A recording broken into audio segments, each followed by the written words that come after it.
So it is not the yesterday I ate pie and today I go on the treadmill and those two things cancel out. We are simply a lagging effect of the person that we have been. And The whole year. the whole year. It's The not whole a meal. year. It's a whole year. Happy holidays. Oh my God, don't open like that. Hi, guys, and welcome back to the Thick Thighs Save Lives podcast. I'm Kelsey. How dare you? You How can dare you always get. open like that? Why? It's happy holidays. Because, first of all, many people are not ready. And you just, trigger warning, Kelsey's going to open this podcast with happy holidays. You know what? Like it or not, here we are. And I feel that this year I'm setting the tone for just embracing the whole situation. So, T-boy. You know we what just that is? gotta It's going to be no the best one. It's going to be the best one yet. best one yet. T-boy. T-boy. The Uh, best one yet. I love it. Get it? Did you get that from your 7-year-old? No, I got it from They always have cool acronyms. they do. Those alphas, man. They get the acronym game. No, I heard it on like I don't know, my husband listens to a bunch of stock podcasts. And it's always playing in my kitchen. T-boy. The People, best one yet. That's okay. what this holiday season's gonna be. Those It's gonna be podcasts, people I know. talking as we Oh, currently record a podcast. no, they're talking about stocks and Yeah, we're talking about way funner things. So we way don't funner. even compare. Like you get to come in and hang out with your friends. We get to chat a little bit. We get to go over some shit. Yeah. And this will be a good one for you to just kind of be like, all right, I'm going to check in with my girls. I'm going to reset my mindset and I'm going to go into this holiday season the best I ever have. And that is in no one else's control but your own. I don't want that kind of responsibility. It's in your lap. It's your responsibility. Okay. Well, 2 trigger warnings this episode. Number 1, Kelsey's going to open with happy holidays. And number 2, we're going to let you know one more time that your life and happiness is 100% under your control. So it's a big responsibility, but I wouldn't want it any other way. And with the start being next week, because we kind of kick it off with Thanksgiving, and then everybody goes crazy at Walmart, and then we have They do.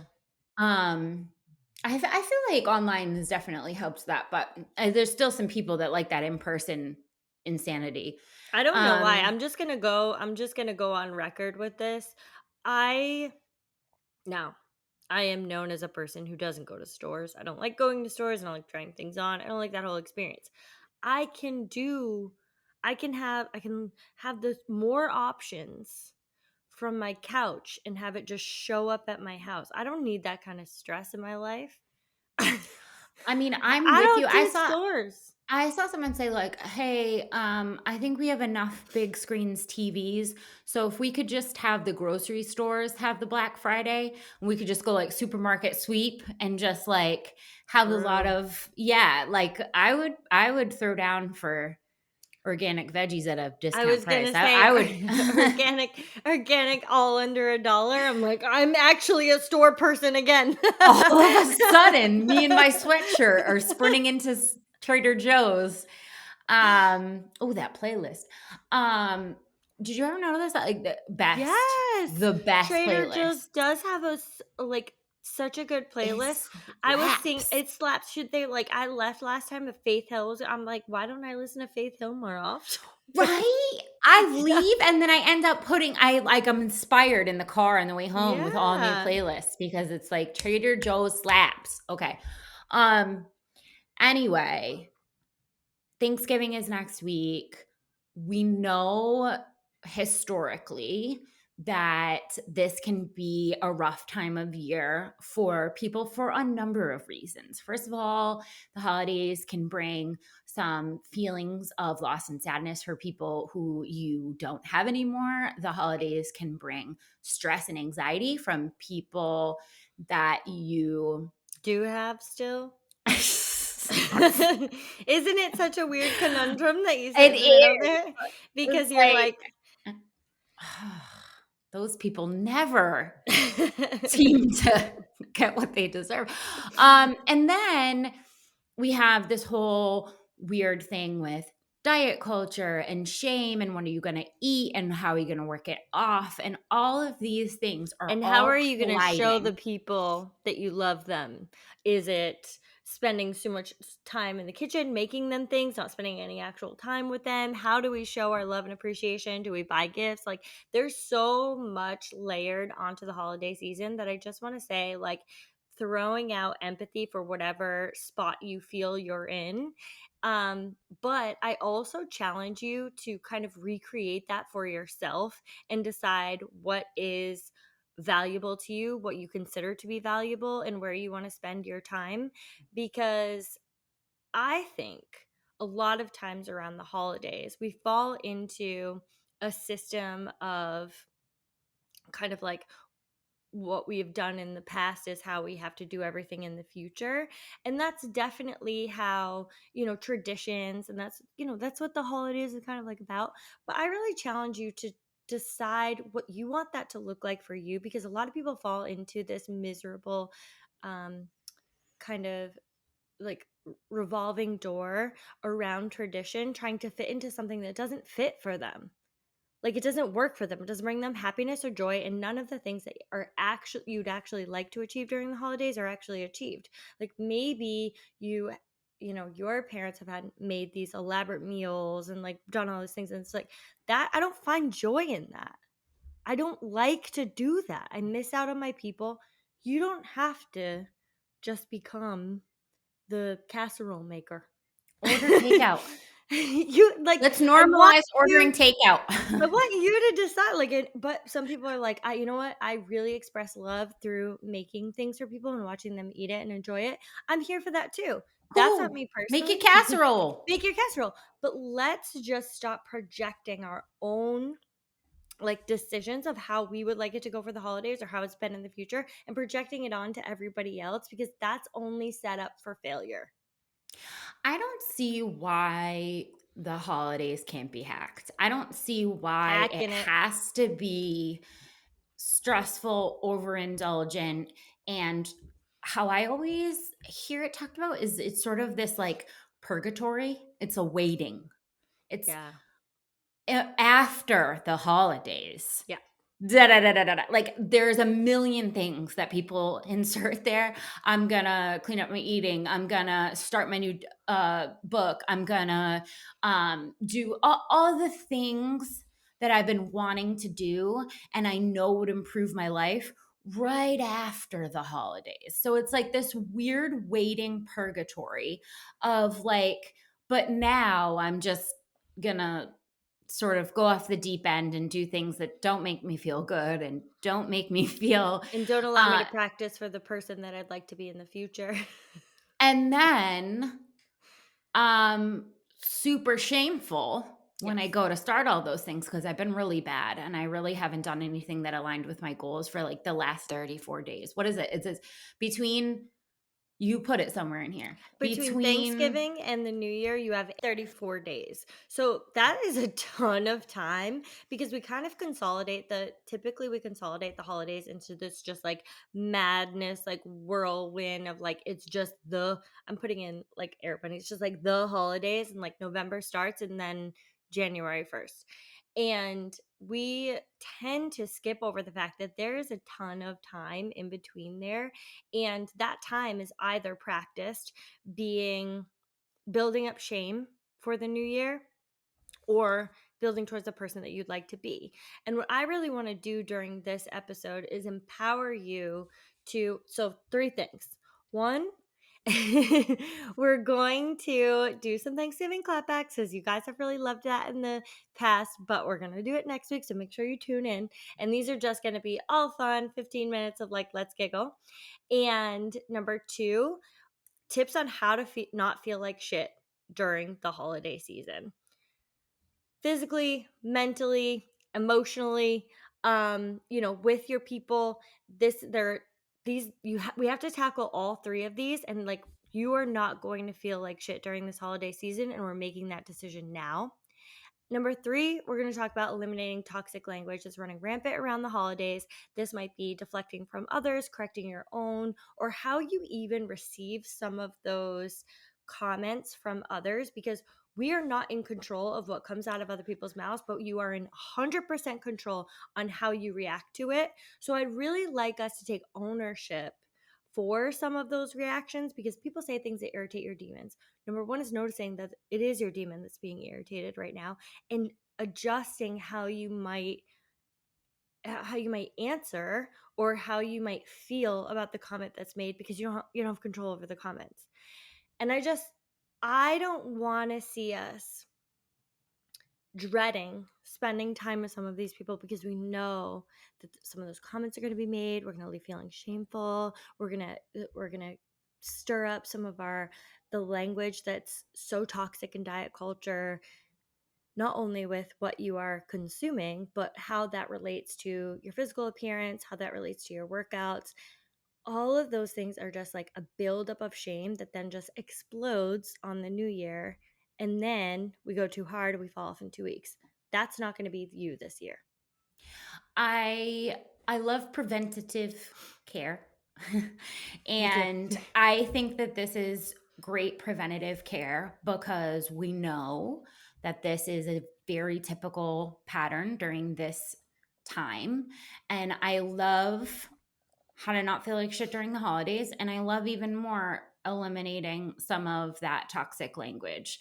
And I think that in those 34 days, if you think about that as, and I know it feels different than every other 34 days, but it's still a 34-day block. And if you think of that as it should be thought of, which is every single one of those days is a massive opportunity to become the person that you want to be, even when you are, buying gifts for other people, even when you are cooking meals for large amounts of people, even when you are seeing the uncle that you literally cannot stand. All of these are opportunities and not just some purgatory to just get through so that we can start on something better. So, I know we're going to do holiday clapbacks next week, but I just wanted to preview it a little bit because we got some good ones. But in case you need one now, Early, we'll hold you off. If anybody's looking at how many cookies are on your plate, how many cookies you got there on the plate, how many have you had? Look at you. Go ahead, Kelsey, tell me. Oh, about the same number of divorces you had. Oh my God, it's so salty. The cookies just got saltier. I love the fact of being prepared, and I do want to talk about that more next week, about being prepared and going in with like practiced responses, because and they don't all have to be funny and salty, but I do like the idea of preparing yourself so that you feel, especially for people who are a little bit confrontation, that like your answers for anything are both clear and concise, and also that make you feel good and comfortable. Thank you so much for listening to our podcast. But you got to know, we are able to bring you this incredible content each week and talk to you about all of the pressing matters in health and fitness because of our successful TTSL workout program. We have incredible coaches, movement demos, and just different cycles all the time. So we take the thinking out of your training every day. If you would like to join us, please go to ttsldaily.com and pick out your package. you are going to love every day of fitness. So here's why I love this, because I think that so many of us are so accustomed to a lot of the language that goes around, especially in holidays. You've done it a million times, but diet culture language especially is just so common that sometimes like you don't even know how to respond, and you leave and you play it back a million times. Like, I should have. Oh, why It's didn't I And say? I have done that. Like, I have a podcast talking about this stuff. I talk about it all the time. And I have not responded in the way that I felt comfortable and empowered, and left and been like, I'm such an idiot. I'm a phony. I'm a fake. I'm a phony. And I'm like, so I just want you to, I want to normalize that for a minute, because First of like, all, if go right in the shower because it'll all come to you. It's all the conversations you've ever had and all the things you should have said. Just try to go to sleep or go in the Just shower. It was just perfect. go to sleep. Perfect time. Sleep is a really big one for me. I'm like, why are you answering that at 3 a.m., Kelsey? Like, this is inappropriate. Inappropriate. But I think if we arm, ourselves, and with the, that some of these responses kind of going in, even if, I just want to caveat this, even if you don't end up saying it out loud or saying it back, you have said it to yourself. And the reality is, what you say to yourself and the language you use with yourself is actually so much more important. So maybe you're in the stage right now where you're like, I'm not going to say any of that. My family's culture is like so deeply ingrained in diet culture, and I don't want to fight that fight with grandma or mom or whatever this year. And it's just like, all right, no Cool. problem, we're Cool. cool. Because your Let's brain just can't talk tell the about it, though. difference. Yeah. Your brain can't tell the difference.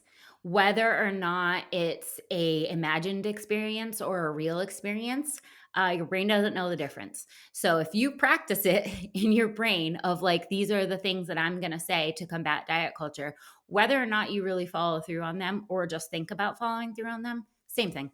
Same thing. Brain We're here. doesn't know. That's why everyone lives in their own reality, and like your perception of that reality is really the only one that matters. Like, it's such a weird thing to think about, but that's really all that it is. Like, I'm not You are participating what in you say you diet are. culture. Yeah. Like, If you say it, it becomes true. All right, so let's talk a little bit about how not to feel like so much shit this holiday season. And I think that the first thing that we need to cover is that we are not going to bucket the holiday season as the reason that we're being bad and skipping our workouts and eating shit for 34 days in a row. And because don't worry, come the new year, this life is over. This person dead to me. I'm starting a new person. It's it going to has look an nothing like expiration this date. one. So there's a couple of reasons why this is a failure. recipe. It's a recipe for disaster. There is no question in my mind. And the first one that I want to hit is just like physically what this does to your body.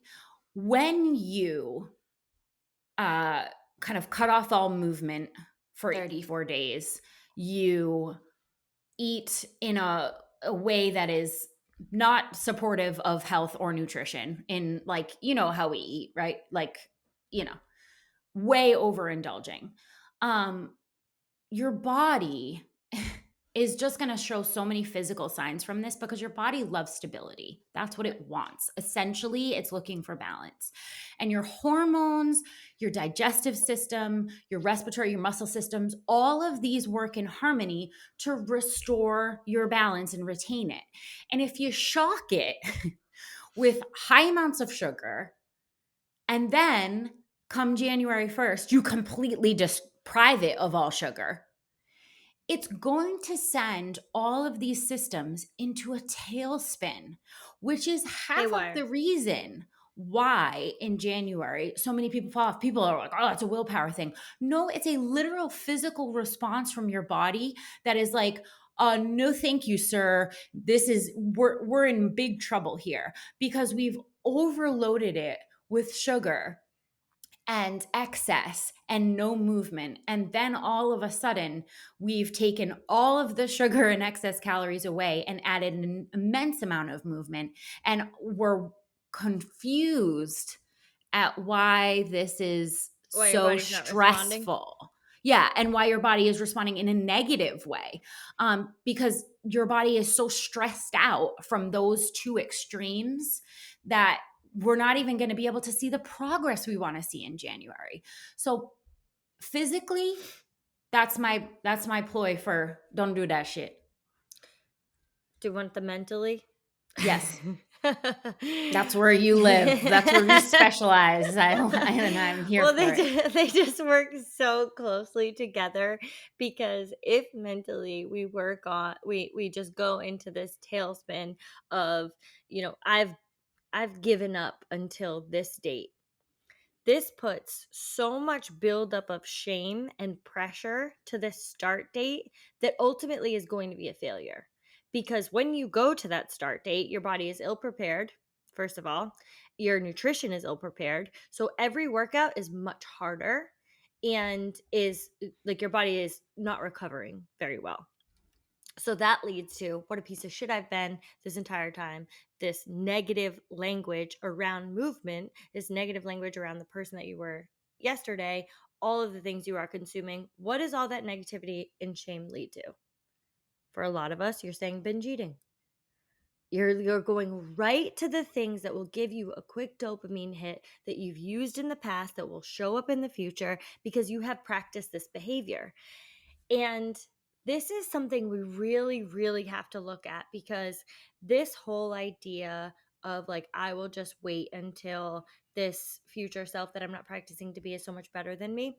It is set up for you mentally just destroying yourself and then wondering why you have no self-confidence.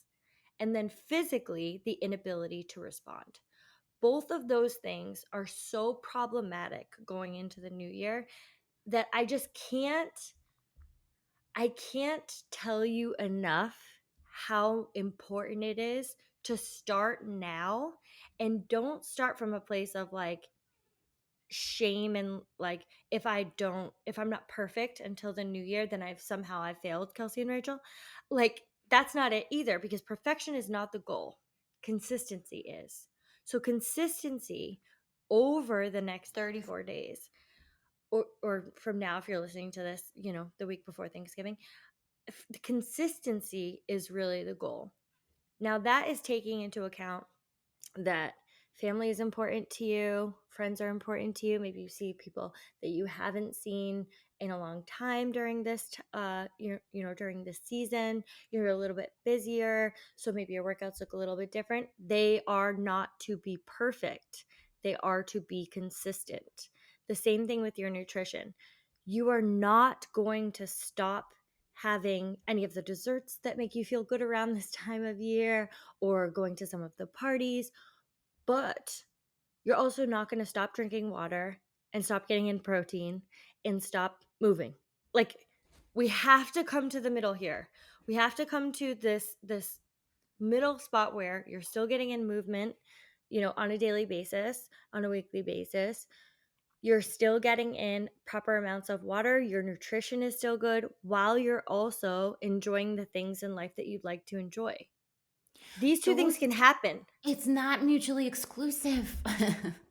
And it's not like, since this day I had the following thing, because there's this one too, right? Like there's the like, well, if I started off this day, that Christmas day, if I started it off with a donut, I might as well just send the truck down the hill. I But mean, you know what? That's put the it out to same- pasture. It's the same mentality that you're going to practice for every other speed bump that you have in your life, whether it's traffic in the morning or an argument with one single person. This day has gone to shit. It's like, this week has gone to shit. I'm like, you had a bad 5 minutes. Whoa. It was.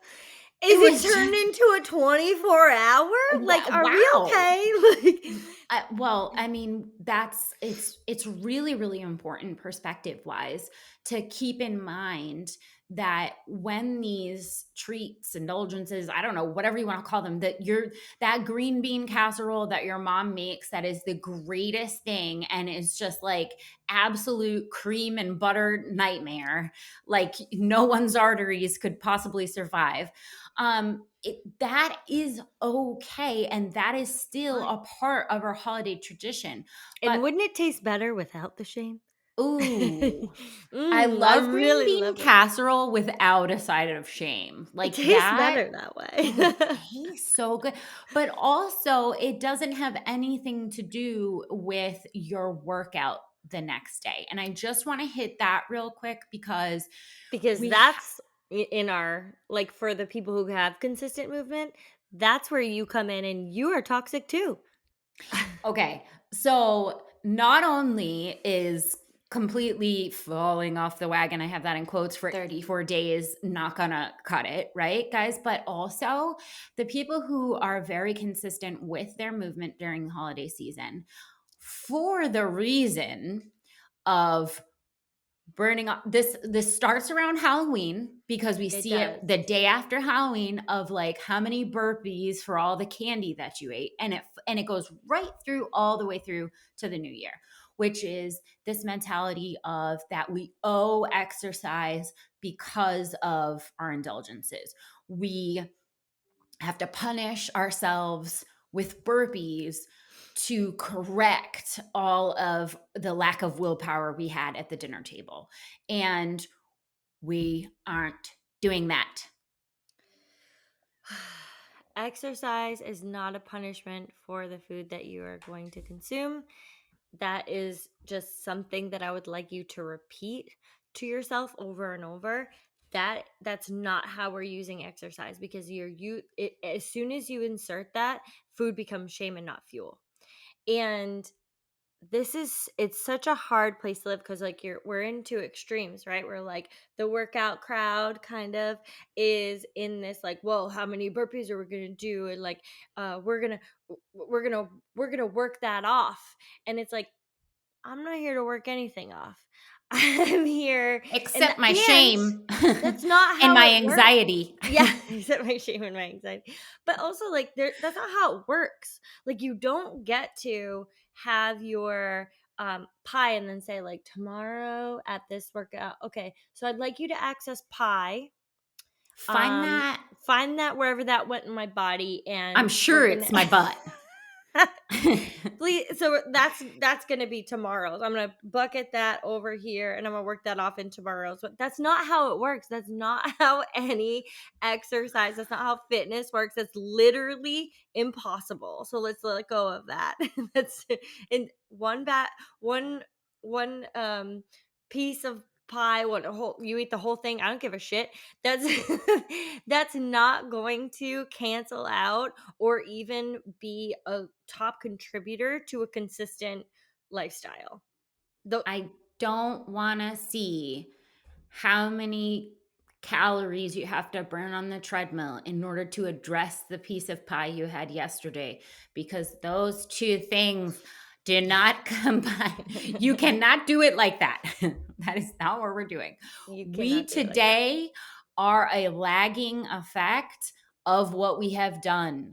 So it is not the yesterday I ate pie and today I go on the treadmill and those two things cancel out. We are simply a lagging effect of the person that we have been. And The whole year. the whole year, It's the not whole a year. meal. It's a whole year. And that's So contributing to who you are working to become in the next year, which was right what we're doing. And it really starts with this language. So if you hear this language with yourself, now you're going to hear it with other people too, and we're going to address that.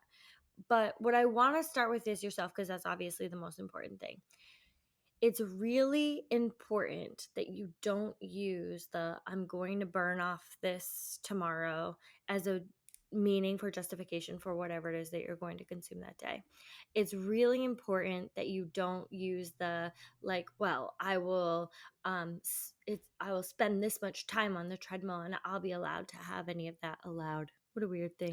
You're an allowed. adult. My God. So it's really You're a important, grown woman. yeah, that with yourself, you don't start this association with food being something poor and shameful if it's not meeting the top nutritional goals, and that somehow your workout is going to cancel out what you've eaten. It's really important that you start that language with yourself first, and then we can start to address it with other people. Brief interruption for all you pet lovers out there. You're in luck because our drop this week is just for you. So we have 3 new patterns that are for your furry friends, and they are so incredibly cute. Check them out, constantlyvariedgear.com, and let me know which one is your favorite. And I just want to add one more thing when it comes to the eating of the like quote unquote indulgent things that come with the holidays that we associate with joy and comfort and happiness, Yeah. safety sometimes. That's normal.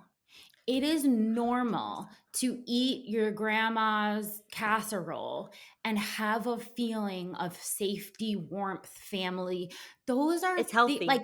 it's healthy. It is okay to associate food Yes, I with just called your emotions. grandma's casserole healthy. I It's did. got like 16 pounds of lard. Yeah, and But I'm still going to call it healthy. You know why? Because health is not in a vacuum with, is this like only working towards my physical goals or not? Because like mental health and physical health go together. So if you're going to actually enjoy some of those and you say like, I find comfort and enjoyment, and that is a healthy experience for you.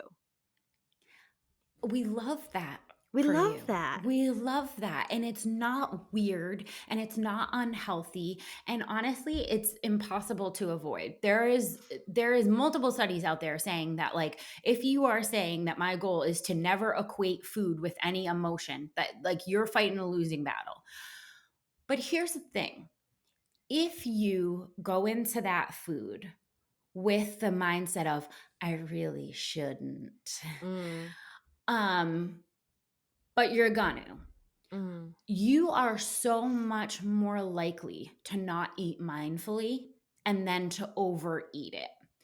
And that is because the psychology of like, I really shouldn't, and oh, this is bad. But then your brain giving you the feedback that this is warm, this is comfort, this is safety, all those things, it creates this experience where you're like out of body eating. And you turn around, I know people can identify this. You turn around and like, oh my God, what have I done? Why is the whole bag of chips gone? I just want to remind people that mindful eating is still something that you do with indulgences. The mindfulness is, I am eating this with no shame. I am not being bad when I'm eating it. And I'm not going to completely shut off all emotions and say, like, we're just gonna like send the car off the cliff. I've already started, so now I'm just gonna, we're gonna chew every bite, we're gonna enjoy every bite, and we're gonna know that the food is providing feelings of pleasure and comfort, and that is okay, that it is normal, and we're gonna watch where we feel full at that point, and we're gonna say, thank you, food. Thank you for providing that food, that comfort, that joy, that feeling of safety. And I'm now full. Thank you. 100%. I just, that brought up a really good point for me too, is just when you're there and you made a decision to not indulge in some of those things, but you're constantly thinking about it, you're testing your willpower, then it just leads to faltering in the future. You're just you're just putting off this idea that I'm going to be good. That's in a hard air bunny. It's in a hard The air most bunny. air bunny is of air bunnies. Of air bunnies. And then in the future, you're putting off willpower only for so long until you falter, and then you fall off the whole ass wagon and down off the cliff and hit every bump along the way.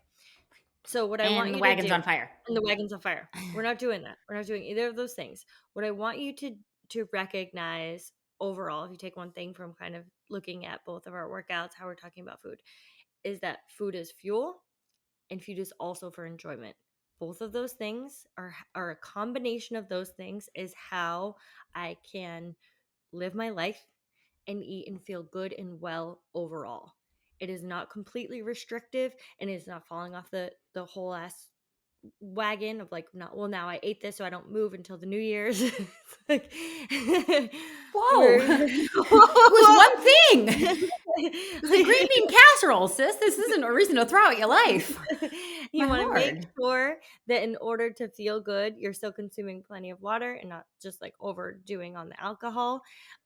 You're still getting in plenty of water. You're still getting in your proteins. You're still getting in the things that make you feel good. And you look at them and you say, this makes me feel good. This also makes me feel good during these times. This gives me emotional enjoyment. This gives me fulfillment. This is leading to a healthy, balanced life. And I'm going to enjoy both of these things simultaneously because I practice balance.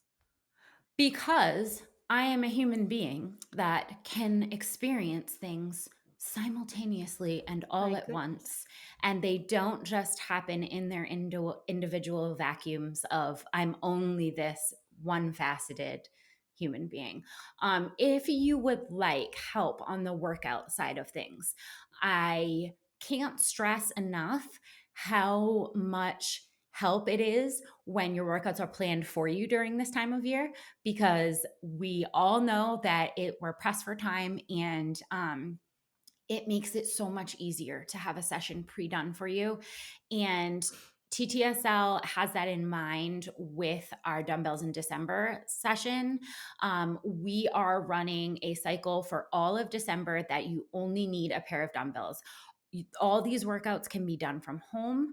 They are shorter sessions to be able to fit in during this kind of like 34 days of stressful times, and maybe you have a little bit less time to spend on your workouts.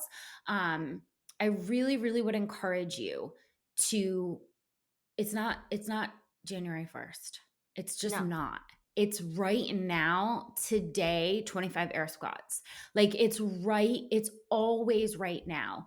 And if you need some help getting together some sessions and you don't have access to a gym or a ton of equipment, we got you. 100%. I mean, I have been, here's what I want to say. I have been in the fitness game for over a decade now. And I find it stressful to not have a session planned for me and to go in being like, well, I'm not sure what I'm going to do today. I find that incredibly stressful. And that's like someone who's been in the game now and has a ton of background and knowledge in these things. Like, I could easily write a workout for myself. I don't want to do that at the beginning of my session. Like, I definitely ew, don't want to do that in no, November. I do not. And the thing is like, I'm not blowing smoke. I'm not just saying that because, like, dumbbells in December is like something that we do. It's I'm not. The honest thing about that is that you take a mental load off of yourself when you have these things planned out for you and you set yourself up for success. And ultimately, that's all that we want, like, can control and want to do is set ourselves up for success. And I think that we've got the formula here. I think, taking the shame out of this holiday to T-boy it, guys, 2024 holidays, your best one yet. Best one yet. And I just want to say, when it comes to language, that we know this is just so common in I, here's the thing. I don't want you to be mad at the people who are making some of these comments as well, because it can be really easy to fall into this like defensive, especially if you're working on this, right? Like, you're actively working on changing your mindset around food in the holidays and fitness, and you're actively working to get out of this toxic relationship that you've built over a lifetime with food and workouts and your body image and all of these like complex things that women are going through. But I just want to remind you that some of the people that are making these comments to you have been fighting the same battle and have been stuck in that battle historically, especially the women in your life that are the same age or older than you. They've never been exposed to a type of thinking that is not restrictive and being smaller and allowing for this type of movement and fuel. And I don't shame my body. Like, they don't know it.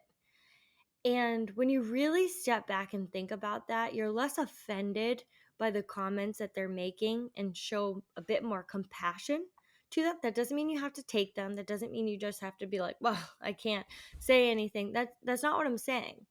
If you feel comfortable, if you feel confident to be able to, open up some of those conversations or even set boundaries around the fact that like that's not how I view food or fitness, or that's not how I'm doing it this year. I don't do diets. It's perfectly fine to say that, but I just want to try to create this environment where we're not becoming so mad or angry at the people who are making these comments, because I don't want to say like they just don't know any better, but like they're fighting the same battles. I mean, I always, I'm big on never excusing ignorance as a reason for bad behavior, but the fact is that these traditions are long standing, They're and it deep. almost is like you are going to be changing the environment. You're going to be changing the talk, and it's a really hard place to be, and I don't want anyone to think they owe it to like educate their family and talk to all the women about, listen, if you're in that mind space then you can, but like a lot of times you just don't have the mental wherewithal to like teach everybody why we don't need to work out to for the amount of Hershey bars we ate on Halloween. Yeah. But you know what? At least make some space for the fact that that must suck for them to think like that. Yeah. Because that is a really, really tough mental space to be in when you are counting the amount of burpees that you have to do after Thanksgiving. That's a really bad place to be. And at the very least, maybe we can just feel some empathy for that person, even if we're not ready today to work on fixing them. Even if they're projecting it on you, right? Like even if they're Yeah. looking at your food, like what's on your plate, and they're saying something about it, like I just sometimes I back up and I think like, did I notice anything else anyone else was eating? And I say no. Like I'm only concentrating. This is gonna be good for me. Like no, no, no. Doing my little I'm whatever. I'm a selfish bitch when it I'm comes a to my selfish plate. bitch. I'm like so excited. I'm like doing my thing, and then I think about like, oh, that must. The comments that everybody made to me, like, oh, I didn't know you ate things like that, or blah blah blah. I'm like, that must suck to be so focused projecting, because that's all insecurity, right? Like that's all like you're thinking about, like, well, what is it that I'm supposed to be doing? Like you're just worrying essentially about yourself, but how is that in relation to other people? Like what should I be doing, what shouldn't I be doing, what can I eat, what can't I eat? But you're so worried about that instead of like enjoying the thing that's right in front of you. I'm over Dude, here just enjoying it. projection's a hell of a drug. It is. And no, I definitely think that we want to address that and talk about that more next week, because we're going to talk about, some of the ways in which family members can trigger you, and how we're going to really be better about leaving these Feeling family good. gatherings feeling good, because that's the only way that you owe yourself to feel. So we love you guys and hope you enjoyed this week's episode, and join us next week for some Thanksgiving clapbacks.